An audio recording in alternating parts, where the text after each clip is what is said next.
Llegamos a la recta final de esta quinta edición del Foro Edita. Lo hacemos con un diálogo que va a llevar por título 10 cosas sobre publicaciones que nunca más serán lo mismo.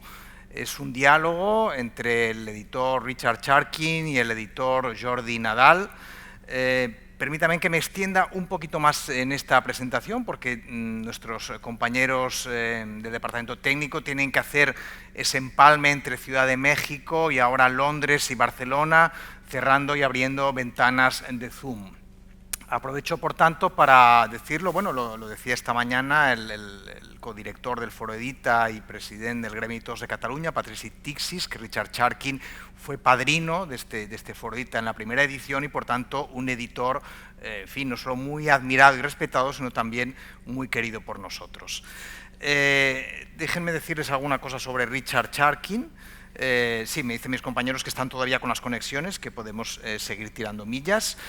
Él escribió hace unas semanas un artículo en la revista Publishing Perspectives, bueno, que sacudió los despachos editoriales de Nueva York a Tokio con 10 puntos, 10 dedos en la llaga de asuntos que él creía que ya de ninguna manera el mundo editorial podía volver a repetir porque el mundo no va a cambiar, sino que ya ha cambiado, ¿no? Hablaba de, en fin, desde el envío masivo de libros físicos en papel a prensa, habiendo magníficos documentos PDF, o esos edificios suntuosos de las editoriales en mitad de las grandes ciudades, cuando hemos descubierto que el teletrabajo tiene unas posibilidades fenomenales. En fin, todas estas cosas irá desgranándolas en el diálogo con Richard Charkin, el editor Jordi Nadal.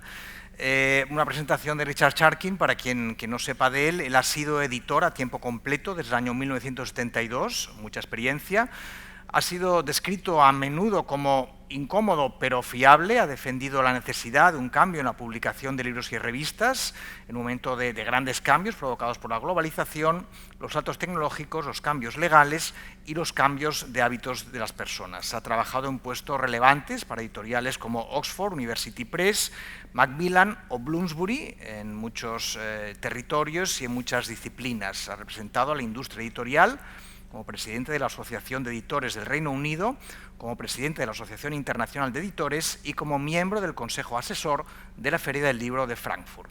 Actualmente es director no ejecutivo de Bonnier Books UK, Institute of Physics Publishing, Bloomsbury China y Liverpool University Press, además de ser fundador, inversor y único empleado de Mensch Publishing, su editorial propia y personal. Jordi Nadal, tras trabajar toda su vida en editoriales de España, Alemania y Estados Unidos, fundó en 2007 Plataforma Editorial. Es colaborador semanal en programas de radio y artículos de opinión en los que incita con su irrefrenable pasión a la lectura y recomienda libros no solo de su editorial, sino de todas las editoriales. Y es autor, entre otras obras, de Libroterapia. Por tanto, vamos a abrir esa doble ventana, Barcelona-Londres. Now we're opening a double window.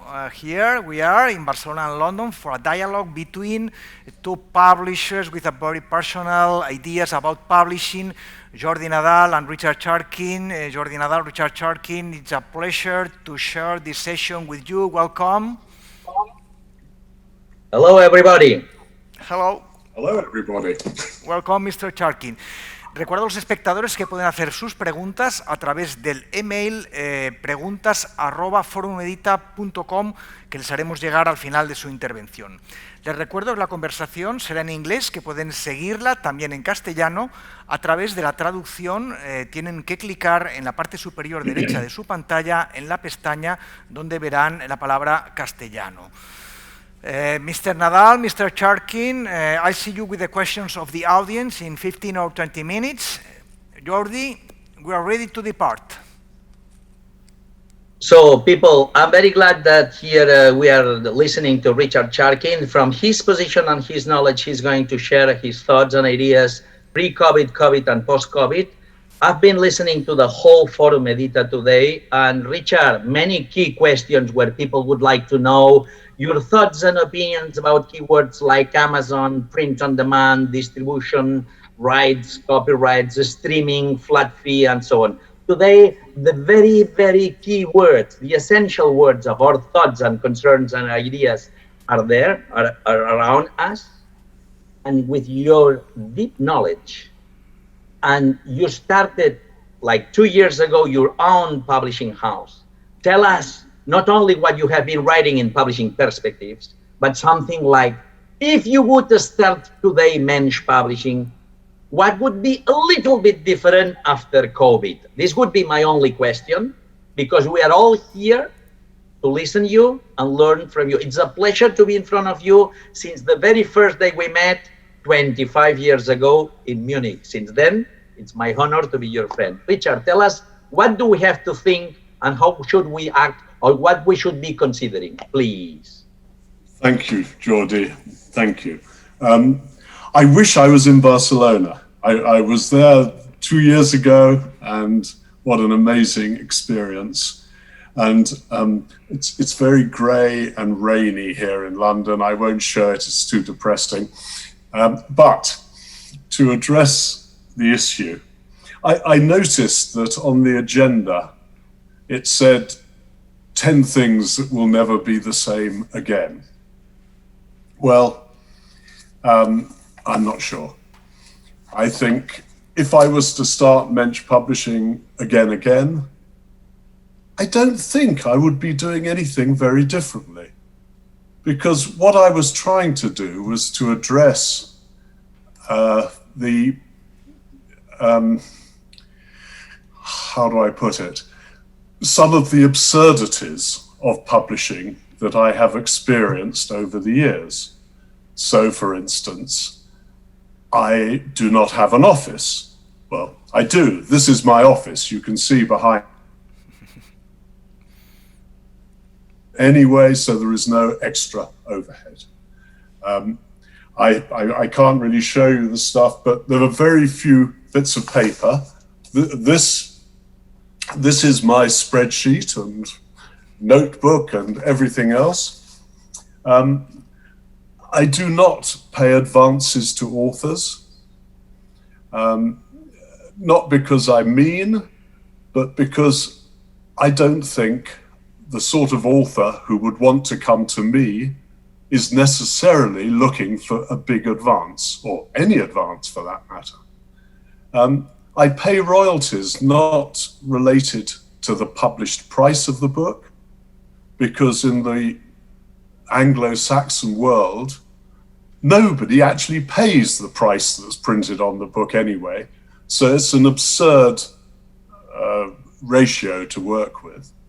But I think perhaps most importantly, and I think this applies to everyone,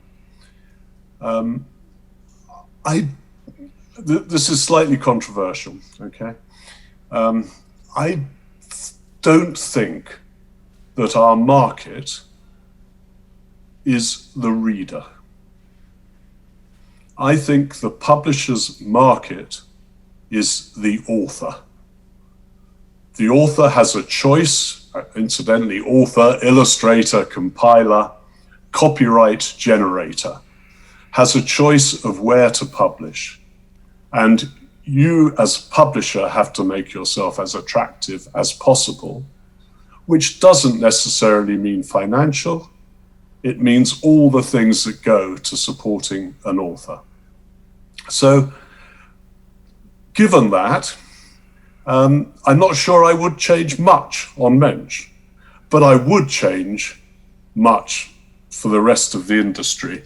And Jordi, if I might, because we don't have much time, I wrote down not the 10 things that will change, but the 10 things that I think should change. So, number one, I've just discussed, the customer is the author. Number two, sales and profits are enablers of publishing, but they are not the fundamental objective. The fundamental objective is to create asset value from copyrights which you have acquired by doing a good job. Thirdly, bookshops, by and large, and incidentally, bookshops, we all love them. We love independent bookstores. Long may they survive and thrive. But they do not fundamentally create sales. They are capable of obstructing sales, but they very, very rarely make sales. Understanding that is pretty important. Fourthly, and this applies more to the English language perhaps than the Spanish, although I'm not sure, the pandemic has shown conclusively that the world is globally interlinked. There is much less meaning to a territory. And I suspect that territorial restrictions on rights will diminish over time, and the pandemic could be the catalyst to changing all that. American editions, Canadian editions, Australian editions, Mexican editions, Spanish editions, etc. Overheads are unsustainably high. Mm-hmm. The big houses are inevitably having to spend more on things mainly called acronyms: HR, IT, governance, security, physical and virtual, committees on multiracialism, on gender inclusivity. These are all overheads. They take up time and space. Number 6, a result of that, offices will have to be smaller, cheaper, more flexible. People will come in fewer days a week, will work from home more, much more flexibility. I don't want to use the word absurd, but I'm going to. The absurd grandiloquence of some of publishers' office spaces, particularly in the United States, but I'm sure elsewhere. Beautiful buildings, lovely buildings, but what's the point? Number 7. Well, it's not a specific, but it is a general. I don't know whether this works in Spanish or Catalan. Sacred cows. You have that phrase? We know. Sacred cows. We will have to slaughter them. There have been many sacred cows in my time in publishing. Actually, I'll give you 2 trivial examples. The first, when I worked at Oxford University Press during the recession of 1976, we all had tea ladies sitting in our offices. These ladies would come round with cups of tea and biscuits, and they were lovely. They were super people, and we loved them. They had to be slaughtered. And that was sad. But when I joined Reed International, in the headquarters of Reed International, there was a room whose function was to house the chauffeurs, the senior directors. There were 10 of these men. They were all men, playing cards, doing all that sort of thing. But it was all to make the directors feel bigger and grander. The men had to go, and frankly, so did the directors. And then, turning to today, I think big publishers will survive, of course. And not only will they survive, they will grow. But I suspect they will grow more by acquiring companies than by building sales themselves. But they will improve logistical and sales efficiencies enormously. They're getting so much better at it. And that's a good thing, and that will keep them going. It will hold their profit up in spite of everything. Number 9 is small publishers, like Mensch Publishing. How will we grow? Well, it'll be by creativity. It will be by editorial and marketing creativity, by feeding off the bigger guys for services. As they get better, we get better, and then eventually we sell to them and they grow again. And then new people come up from underneath.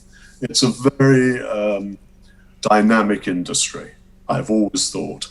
The numbers in the UK, there's something like 20,000 publishers in the UK. There are actually only about 1,000 independent bookshops, so that tells you something.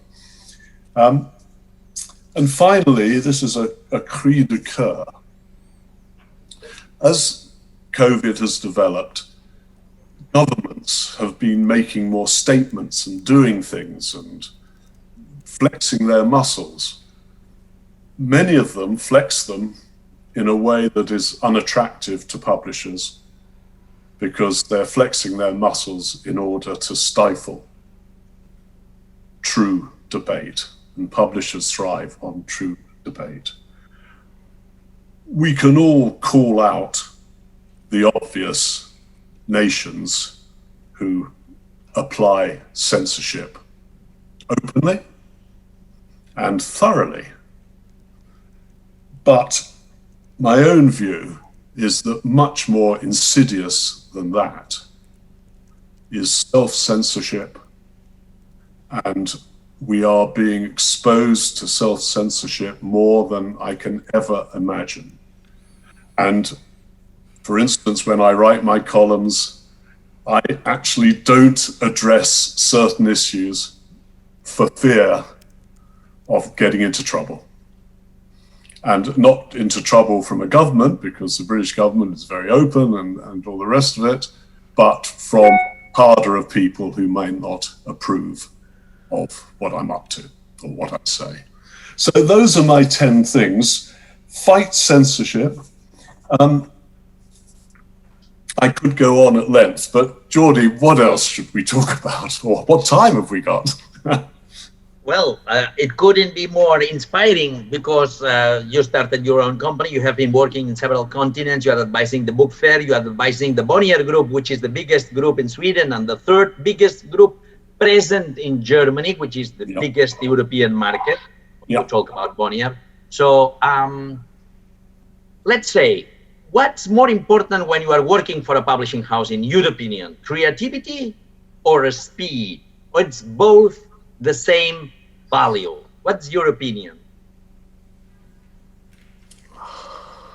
Well, let me just say, first of all, creativity is principally the domain of the author, not the publisher. The publisher's creativity mainly comes out of packaging, marketing, having ideas, creating sales where no sales existed. So I think, in a way, to answer your question, I think speed is actually more important. Fully agree with you. Here another question. In your time, in your last 20 years, do the editors and publishers, they have been working with you, for you, and reporting to you? Do they care with the pass of time? Do they care more on sales or like the same? I rephrase the question. Why on earth so many people working in the publishing world care so poorly about sales? Are we all aristocratic, or what's happening here that people are not concerned about sales? It's extraordinary, isn't it? It's extraordinary, yes. Yeah. What's happening? Why is it so shameful to care about sales? Why? I think it's not shame, but I don't think shame is the issue. I think their fame comes from reviews of the books, being seen at big parties, enjoying going to Frankfurt and going to the bars where everyone goes and congratulates each other. and then they get a better job as a result. You know, they move around. So sales are important, but not that important. And similarly, profit, because they can pay big advances. I am the editor who published Thomas Pynchon. Well, great. But actually, it probably lost money, and probably disappointed Thomas Pynchon as well. So I don't know whether that answers it either. But why? I don't know. I think the other thing, Jordy, is so few people are publishers.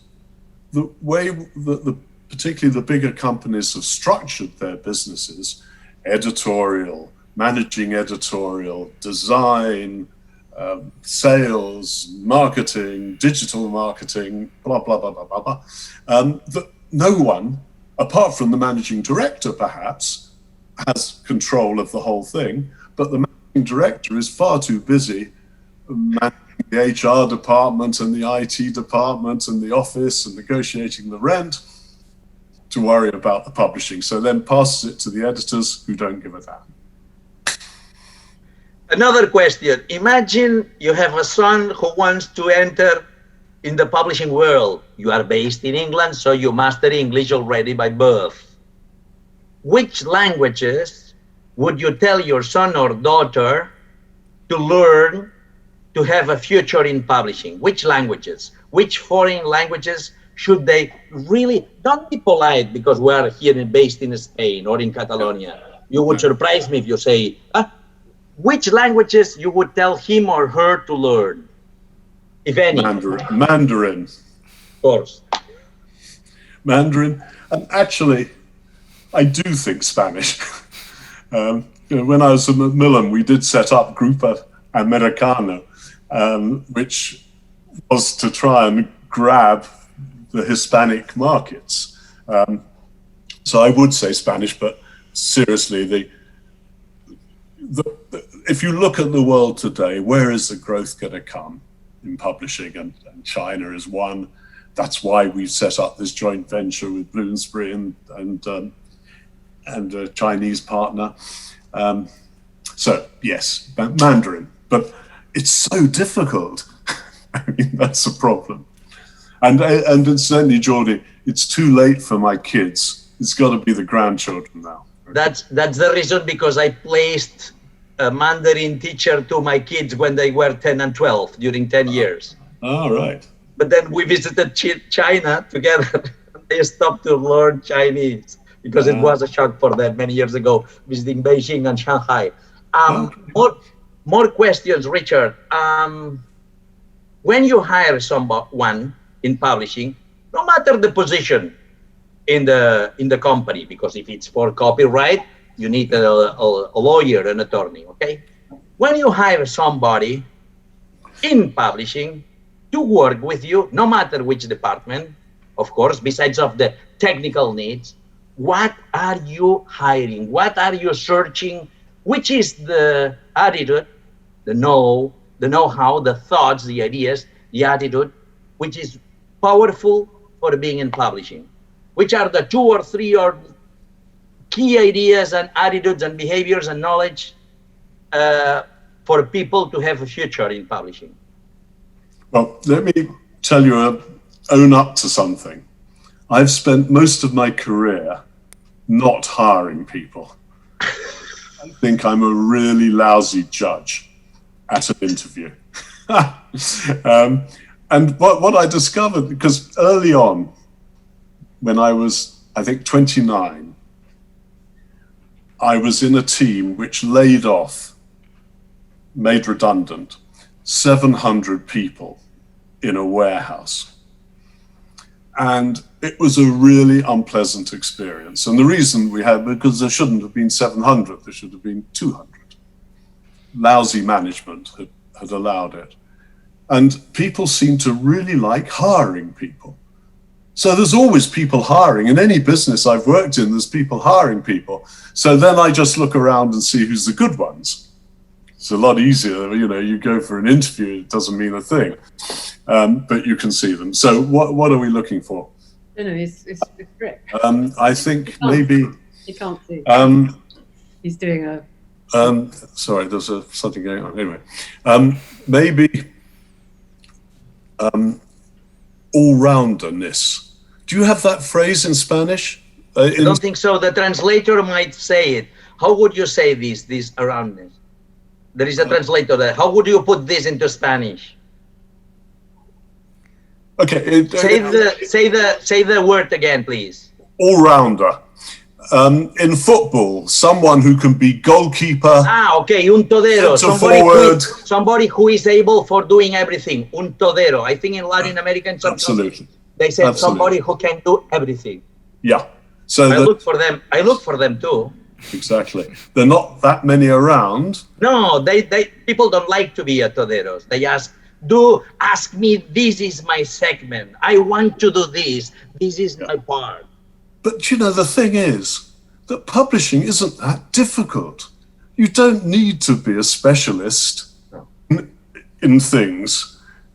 We all have views on things, and one hopes to get better. And obviously, in technical, if you want an accountant, you want someone who can add up.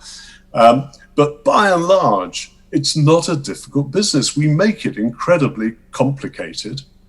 And one of the things I discovered at Mensch is how complicated, because I was distant. I didn't know what all these complexities were. I mean, I can't tell you how. I mean, I won't bore you all with it. It's too boring. Tony, do you have questions already? Tony, do you have questions already? Yeah, I'm going to check the email. We have a couple of questions. I have a question for Mr. Charkin.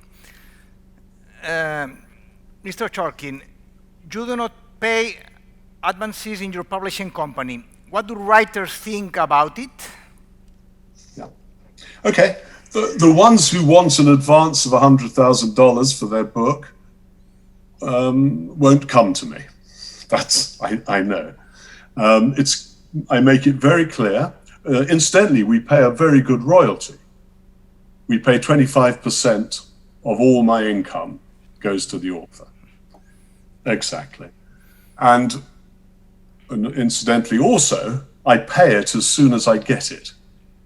Tony, he said 25% of the net income. When you come to Plataforma, I'm going to do the same, 25% of my net income, not from the cover price. No, nothing to do with the cover price. Just 25% of my revenue.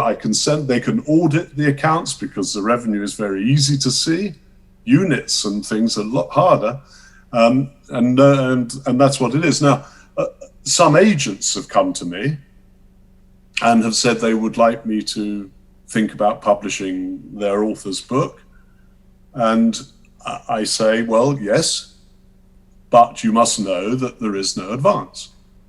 And I assumed that they would go away, but actually, I think half the books I've published are with literary agents who insisted on an advance and insisted on a royalty on published price, but actually have accepted my terms. And if they don't want it, I don't have to publish. I should say this about being a small publisher.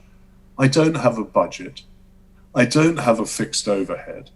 So I do not have to publish. There is no imperative for me to take on a book.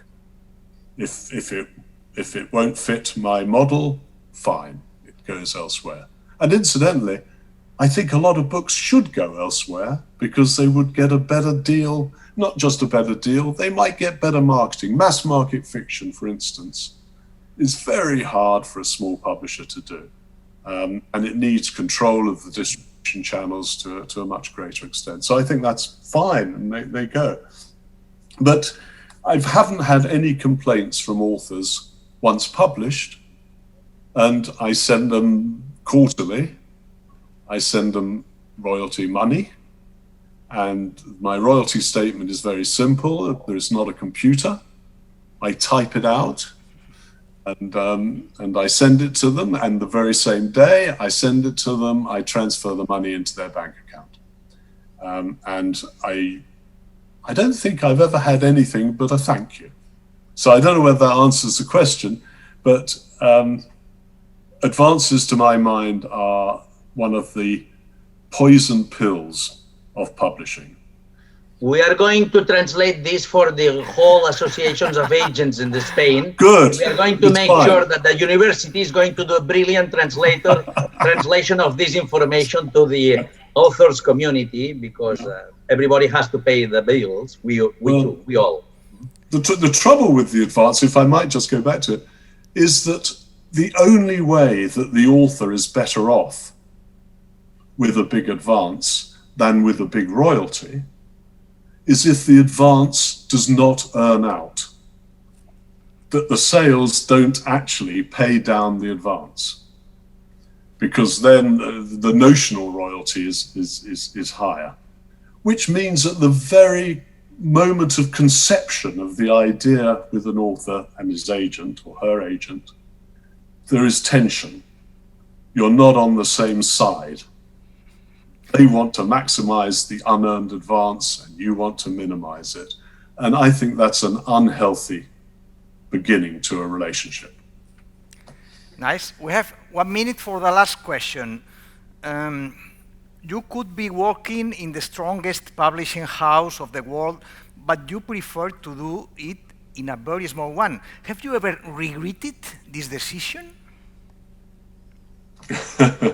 Of working in a small one. Have I ever regretted the decision?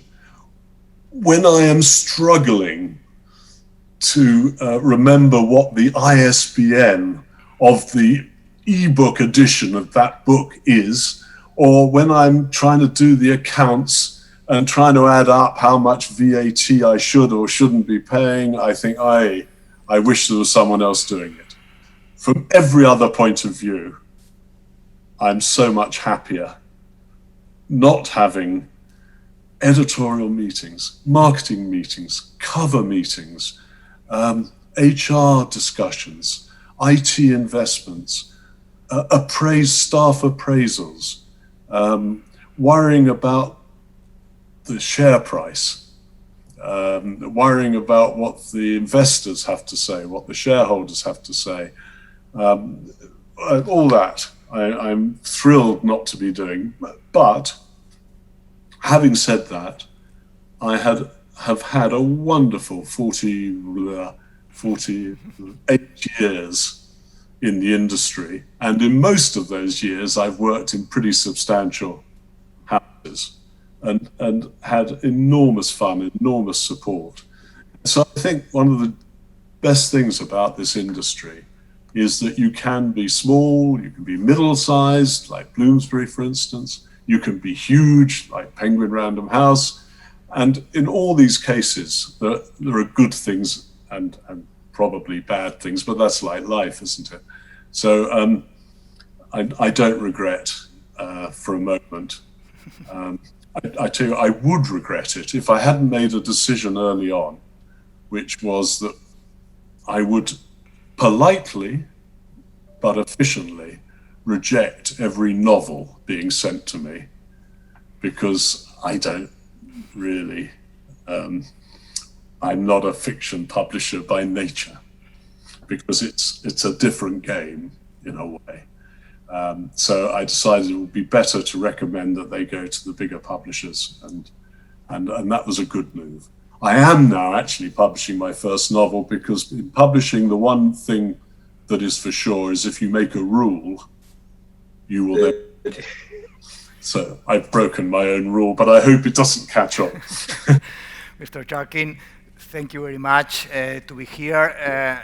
You said big publishers will survive, and we believe in you.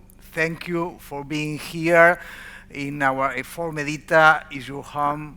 Thank you. Thank you, Jordi Nadal, for this dialogue. And, well, see you next year, perhaps. See you in Barcelona, I hope. Thank you. We hope. Thank you very much. Thank you. Goodbye. Ciao.